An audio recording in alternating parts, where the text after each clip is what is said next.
हृदया हृदय एक झाले, या हृदयीचे त्या हृदयी घातले, द्वेतन मोडिता केले आपणा ऐसे अर्जुना.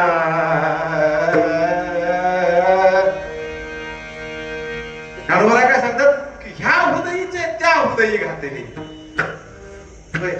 हृदया हृदय एक झाले.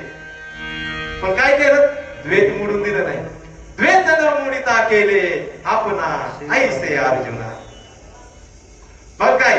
पूर्ण ब्रह्म झाला पार्थू, पुढील साधावया कार्यार्थू. आपण कधी त्या स्थितीला जाणार आहे? कधी तर विचार केला पाहिजे ना. वय किती दिवस मार्गक्रमण करायचं, काहीतरी आपल्याला वाटलं पाहिजे ना की त्या अवस्थेतून आपण दुसऱ्या अवस्थेमध्ये गेलो पाहिजे. किती दिवस पहिलीमध्ये राहायचं विचार पडला पाहिजे नाही. होय कधी तर दुसरीला गेलो पाहिजे. किती दिवस या विषयाच्या याच्यामध्ये किती दिवस कितपत पडायचंय. होय कधीतरी किळस आली पाहिजे ना. आली पाहिजे का नाही? परिवर्तन